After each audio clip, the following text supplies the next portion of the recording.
Hello friends, good evening. I hope all of you are doing well. So आज मैं आपको explain करने जा रही हूँ इंडोक्ट्रिनेशन। तो चलिए मैं पहले आपको पढ़कर सुनाती हूँ और बाद में हिंदी में एक्सप्लेन करती हूँ, ठीक है। Indoctrination is a process to teach the doctrine और principle and make the students accept it whether right और रॉन्ग, गुड और बैड। इंडोक्ट्रिनेशन एक तरह का प्रोसेस होता है स्टूडेंट्स को डॉक्ट्रिन या फिर प्रिंसिपल सिखाने का, जिसमें जैसा वो पढ़ाते हैं, जैसे वो डॉक्ट्रिन या फिर प्रिंसिपल रहता है, स्टूडेंट्स को वैसे एक्सेप्ट करना होता है।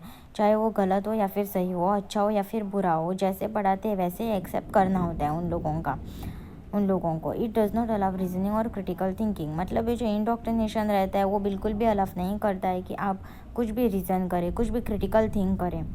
Doctrine are unscientifically related and not open to investigation. ये जो डॉक्ट्रिन्स रहते हैं ना, अनसाइंटिफिकली रिलेटेड रहते हैं, मतलब कि उनके पीछे कुछ भी साइंटिफिक रीज़न नहीं रहता है और ना ही ये इन्वेस्टिगेशन के लिए ओपन रहते हैं। तुम उसके ऊपर कुछ भी इन्वेस्टिगेट नहीं कर सकते हो। No reason are given but to accept them without questioning.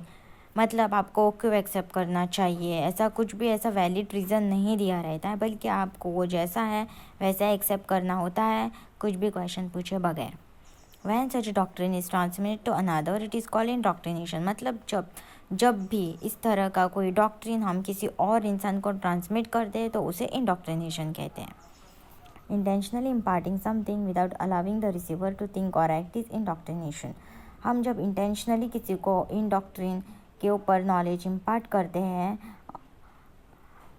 Something without allowing intentionally imparting something without allowing the receiver to think और एक्ट इंडोक्ट्रिनेशन। मतलब जब हम किसी को इंटेंशनली नॉलेज इम्पार्ट करते हैं ये चाहते हुए कि वो जो कोई रिसीवर है, जो कोई वो नॉलेज लेने वाला है, वो ना है उसके ऊपर थिंक करे या फिर उसके ऊपर एक्ट करे, तो उसे इंडोक्ट्रिनेशन कहते हैं। It is also called brain washing और conditioning where the learner is not aware of the process. उसको ब्रेन वॉशिंग भी कह सकते हैं या फिर कंडीशनिंग भी कह सकते हैं, जिसमें लर्नर जो रहता है ना, उसको उस प्रोसेस के बारे में कुछ भी अवेयरनेस नहीं रहती, उसको कुछ भी पता नहीं रहता है। समझ गए आप?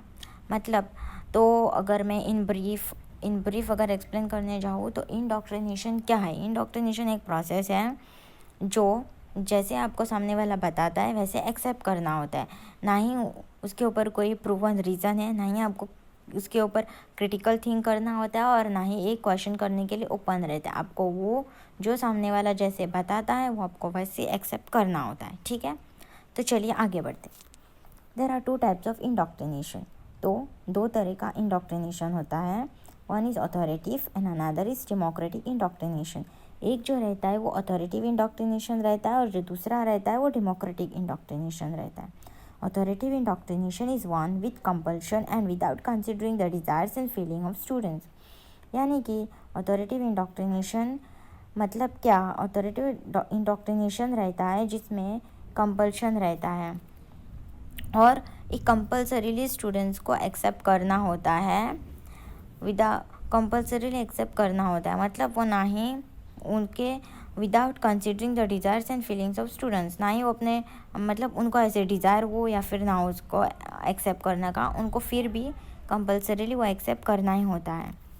There is no place for open discussion and exchange of thoughts. मतलब इसके लिए कुछ भी ओपन ऐसे डिस्कशन के लिए ऐसे जगह नहीं रहती है और ना ही आप थॉट्स को एक्सचेंज कर सकते हैं। This was the method which the clergyman, politicians and the reformers followed.